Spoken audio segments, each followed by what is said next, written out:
Západoslovenská televízia začala 3. rok svojho vysielania. Za ten čas sme pre vás odvysielali kopu reportáží v správach, publicistických diskusí a v neposlednom rade aj pútavých dokumentov.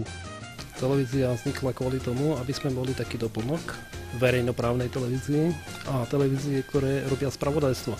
Je to taký paradox, ale tieto veľké televízie bohužiaľ zanedbávajú regióny a v tých regiónoch je ten život, to dianie, ktoré sa týka každého človeka, každého obyvateľa.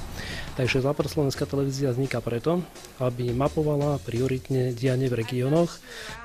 Západoslovenská televízia vysiela pre vás v káblových rozvodoch, ale aj terestriálne z vysielačov. To znamená, že signál našej televízie naladíte na bežnú anténu. Musela prebiehať asi ročná medzinárodná koordinácia týchto frekvencií. Po schválení kanálu 55 na Kamzíku a 59 Jaslovské Bohunice sme zakúpili vlastnú technológiu DVB-T vysielačov. To znamená, že sa vysiela nekódovane, vysiela sa na bežnú vzdušnú terestriálnu anténu. To znamená, že divák západného Slovenska, divák Bratislavy okolia, divák Jaslovských Bohuníc, okolia Trnavy, Piešťan, Hlavovca chytí naše vysielanie a takisto aj vysielanie iných televíznych staníc, ktoré šírime, chytí nekodovane a môže sledovať televíznu ponuku. Naša televízia okrem spravodajstva prináša aj publicistické relácie pod lupou, duchovnú reláciu Hľadanie či cestovateľský bedeker okolo sveta, ktorý začínal s Petrom Kočišom. Taktiež u nás mala svoju reláciu aj Nora Beňačková, a to Hviezdy na zemi. Tak v Západoslovenskej televízii som, myslím si, skoro rok.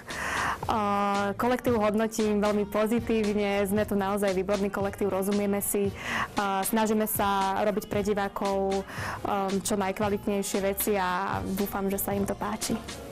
Kolektív hodnotím dobre, hlavne teda Petra Chmelu, s ktorým spolupracujeme a spolupracovali sme vždy aj v tých najkrušnejších chvíľach, keď vlastne išlo o nejakú záchranu alebo fungovanie ďalšie tejto televízie. Tak televízii by som zapriala určite minimálne, ešte neviem, 100 takýchto rokov, aby mala veľa, čím ďalej tým viac divákov, aby ponúkala zaujímavé projekty, formáty a aby sme tu naďalej sa my všetci tešili z toho, čo robíme, aby sme to robili s takou radosťou, za akou to robíme a dúfam, že sa to potom bude naďalej prenášať aj na divákov. Ja by som zaželal televízii hlavne veľa dobrých a nových správ, aktuálnych informácií o dianí nielen teda na západnom Slovensku, ale vôbec na Slovensku, aby prinášala najmä tie dobré informácie. Televízii a pokračovateľom chcem popriať, aby tento projekt bol taký trvalý, aby bol prínosom pre diváka, aby si divák vždy našiel na svojej obrazovke reláciu, ktorá ho bude zaujímať, aby ten divák neostal pasívny, ale naopak, aby bol interaktívny voči televízii, posielal námety, posielal svoje pripomienky a nejaké želania. Asi tá moja práca v televízii je taká ako v každej inej televízii, nakoniec aj v rádiu, kde som začínal. Robím si tú redaktorskú prácu, čiže hľadám témy, sledujem si tlačovú agentúru Slovenskej republiky, ktoré aktuálne veci sa dejú, o čom by sme mohli informovať a samozrejme do toho vkladáme určité perličky, zaujímavosti. Skrátka to, čím západné Slovensko žije a nakoniec aj celé Slovensko, pretože niektoré tie udalosti, informácie presahujú ten región a sú zaujímavé pre každého diváka. Moje predsavzatie do budúcna, že budem chodiť skôr do práce. To sa priznám, taký trošku zlozvyk, že meškám, no, to je moje predsavzatie.